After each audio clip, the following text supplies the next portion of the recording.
మీ కథల సమయానికి స్వాగతం. నేను మీ రమ్య. హలో అండి. ఈరోజు మనం లలితా శ్రీపతి గారు రాసిన సర్వేషు మాత అనే కథ విందాం. ఈ కథ సంచిక వెబ్ మ్యాగజైన్లో ఏప్రిల్ 13, 2025 సంవత్సరంలో ప్రచురితమైంది. ఇక ఆలస్యం చేయకుండా కథలోకి వెళ్ళిపోదాం. హైదరాబాద్లో అదొక పెద్ద పెళ్లి హాల్. సిటీలో పెద్ద కాంట్రాక్టర్ రాధాకృష్ణ కొడుకు పెళ్లి ముహూర్తం సాయంత్రం, కానీ ఉదయం అబ్బాయి స్నాతకం జరుగుతుంది. దాంతో అంతా హడావుడిగానే ఉన్నారు. కుర్చీల్లో కొంతమంది మగవాళ్ళు కూర్చుని పాత కబుర్లన్నీ నెమరు వేసుకుంటున్నారు. ఆడవాళ్లు తయారవుతూ మధ్య మధ్యలో తొంగి చూస్తూ వీళ్లను కూడా తయారవమని హెచ్చరిస్తున్నారు. పెళ్లి కొడుకు పెద్ద తల్లి మైథిలి బయటికి వచ్చి అక్కడే ఉన్న ఒక ఆయన్ని పిలిచి, బావమరిదిని రమ్మని చెప్పండి, కాశీయాత్ర మొదలవుతుంది అని చెప్తూ అక్కడే కూర్చుని ఈ తంతుతో ఏమాత్రం సంబంధం లేనట్లు భయంగా దిక్కులు చూస్తున్న ఒక 60 ఏళ్ల పైనే ఉన్న ఆయన దగ్గరికి వెళ్ళింది. మైథిలిని చూస్తూనే ఆయన మొహం వెలిగింది. తల్లి నుంచి తప్పిపోయిన పిల్లవాడు తల్లిని చూడగానే సంబరపడ్డట్లుగా చప్పట్లు కొడుతూ నవ్వాడు. ఆయన చెంప నిమురుతూ, రఘు, ఆకలి వేస్తుందా? బాత్రూంకి వెళ్ళాలా? పసివాణ్ణి అడిగినట్లు అడిగింది. ఇంటికి వెళ్దాం అన్నాడు ఆయన చంటి పిల్లాడిలాగా. వెళ్ళిపోదాం. మరి మీకు ఇష్టమైన పులిహోర, బూరెలు రెడీ అవుతున్నాయి, అవి తిని వెళ్దాం అంటుండగానే 80 ఏళ్ల మైథిలి మామగారు జగన్నాథం వచ్చి, నువ్వు వెళ్ళమ్మా, నేనుంటాలే వాడి దగ్గర అంటూ రఘు దగ్గరికి కుర్చీ లాక్కున్నాడు. అవసరం అయితే పిలవండి మావయ్య అంటూ మైథిలి వెళ్తుంటే రఘు భయంగా చూస్తూ మైథిలి చీర పట్టుకొని, నువ్వు వెళ్ళొద్దు అన్నాడు. నాన్నే కదా, భయం ఎందుకు, నేను ఇప్పుడే వస్తా అంటూ జాగ్రత్త మావయ్య అని తిరిగి తిరిగి చూస్తూ వెళ్ళింది. జగన్నాథన్ రఘు దగ్గరికి జరుగుతుంటే భయంగా దూరంగా జరుగుతున్నాడు రఘు. ఇదంతా గమనిస్తున్న పెళ్లి కూతురు బంధువు ఒక ఆయన ఆత్రం ఆపుకోలేక, ఎవరండి ఈయన, ఏమైంది అడిగాడు. నా కర్మ నాయన, ఏం చెప్పమంటావు, వీడు నా పెద్ద కొడుకు డాక్టర్ రఘురాం, పెద్ద న్యూరో సర్జన్. ఎటువంటి సమస్యలనైనా చిటికలో పరిష్కరించేవాడు.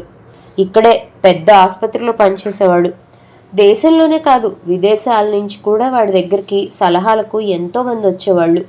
వాడికి 2 కొడుకులు, వాళ్ళు కూడా పెద్ద డాక్టర్లు. మా రెండో అబ్బాయి రాధాకృష్ణ కూడా ఇక్కడే ఉండడంతో నేను నా భార్య ఇద్దరి దగ్గర తిరుగుతూ ఉండేవాళ్ళం, కానీ ఎక్కువ రఘు దగ్గర ఉండేవాళ్ళం. నా కోడలు మైథిలి నిజంగా సీతమ్మ వారు. మమ్మల్ని ఆమె తల్లి తండ్రి కంటే ఎక్కువగా చూసుకుంటుంది.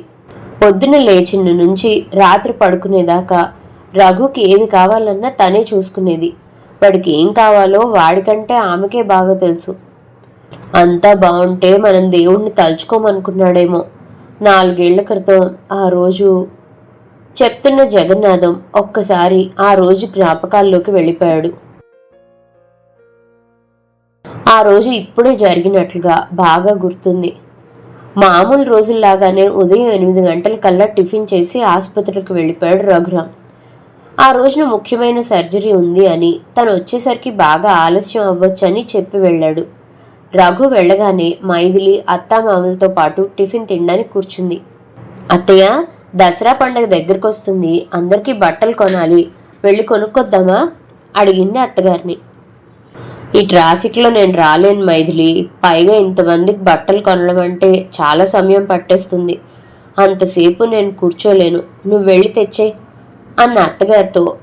సరే, రఘుకి ఎలాగైనా లేట్ అవుతుంది అన్నారు కదా, డ్రైవర్ని ఫోన్ చేసి రమ్మంటాను అని డ్రైవర్కి ఫోన్ చేసింది.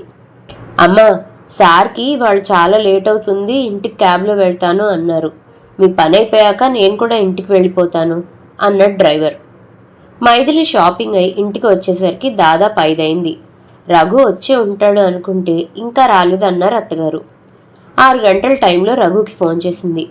రఘు ఫోన్ ఎత్తలేదు. అది మామూలే మైథిలికి. వెంటనే ఆయన సెక్రటరీ సుజాతకు ఫోన్ చేసింది. సార్ ఇప్పుడే క్యాబ్లో బయలుదేరారు మేడం, బహుశా సిగ్నల్ లేదో ఫోన్ సైలెంట్లో పెట్టారు అంది ఆమె. సరే, బయలుదేరితే గంటలో ఇంటికి వస్తాడు అని గబగబా డిన్నర్ కోసం వంట మొదలు పెట్టింది మైథిలి. మరో పావుగంటకి ఫోన్ మోగితే చూస్తే రఘు ఫోన్ నుంచే. రఘు, మీకు ఇష్టమైన పూరీ కూర చేస్తున్నా, ఇంకా ఎంతసేపట్లో వస్తారు? అడిగిన ఆమెకి కొత్త గొంతు వినిపించింది.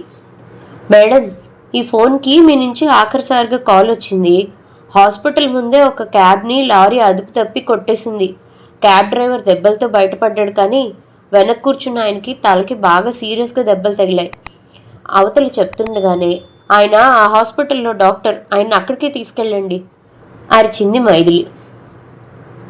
ఇప్పటికే తీసుకెళ్ళాం, మీరు కూడా రండి అంటుండగానే సుజాత నుంచి ఫోన్ వచ్చింది.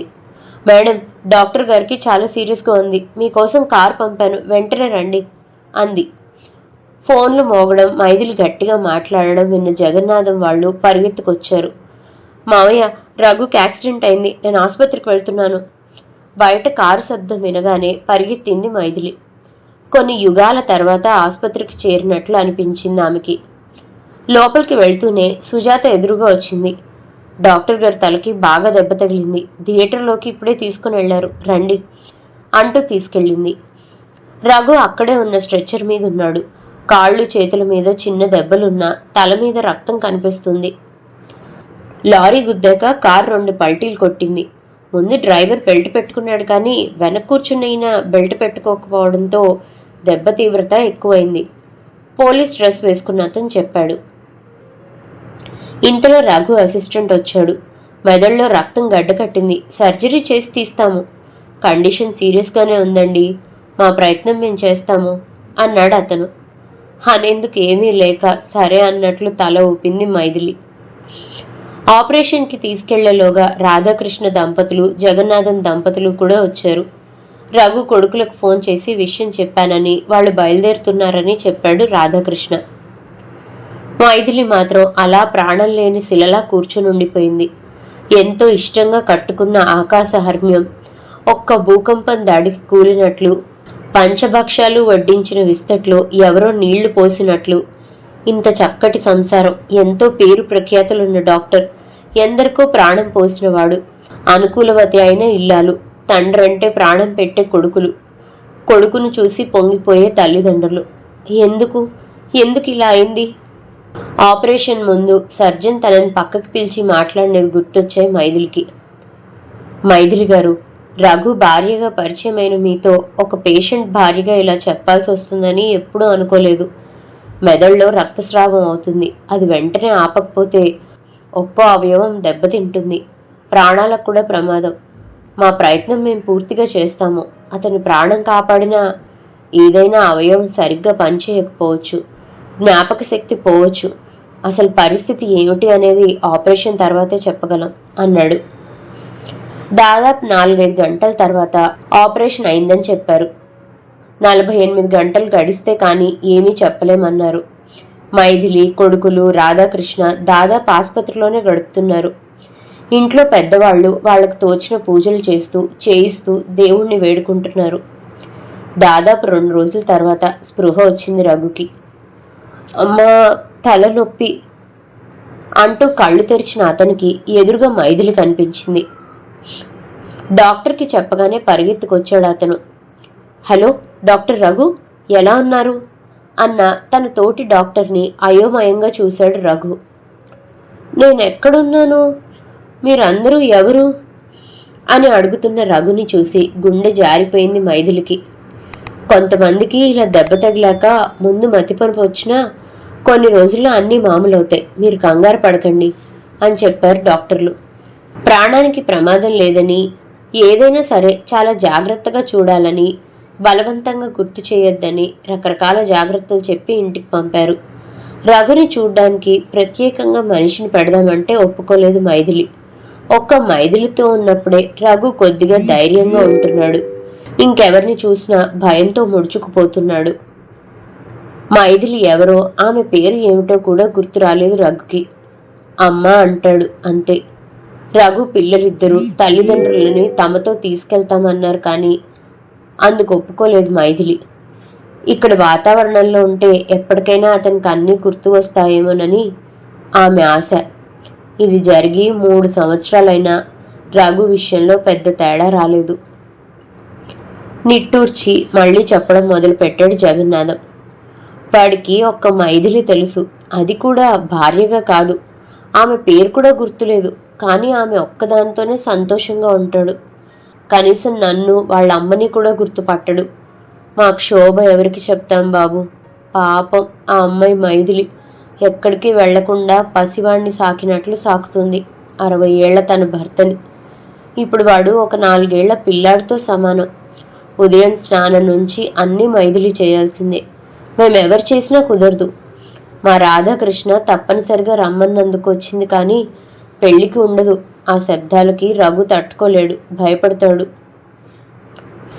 నా పిల్లలు మనవలు పెద్దయ్యాక నాకు తోచదని దేవుడిని పసివాడిగా మార్చాడు మావయ్య అంటుంది నా కోడలు. జగన్నాథం చెప్తుంటే జాలి వేసింది వింటున్న ఆయనకి. తల తిప్పి చూస్తే మైథిలి పక్కన కూర్చొని ప్లేట్లో ఉన్న పులిహోర కొంచెం కొంచెం రఘు నోట్లో పెడుతుంటే సంతోషపడుతూ తింటున్నాడు అతను. మన పెద్దలు చెప్పిన నీతి శాస్త్రంలో భార్య గురించి చెప్తూ కార్యేషు దాసి కరణేషు మంత్రి భోజ్యేషు మాత అంటారు, కానీ అన్ని విషయాల్లోనూ తల్లిలా ఉన్న భార్యని ఏమంటారు? సర్వేషు మాత అనాలా? భర్తకి ప్రేమగా తినిపిస్తున్న ఆ తల్లిని చూస్తే జగన్మాతలా అనిపించి చేతులెత్తి నమస్కారం చేశారు ఆయన. ఇదండి సర్వేషు మాత కథ. మరో మంచి కథతో మళ్ళీ కలుసుకుందాం. అంతవరకు సెలవు. కథ కనుక మీకు నచ్చినట్లయితే లైక్ చేయండి, షేర్ చేయండి. అండ్ మరిన్ని ఇంట్రెస్టింగ్ కథల కోసం ప్లీజ్ సబ్స్క్రైబ్ టు మీ కథల సమయం. Thank you.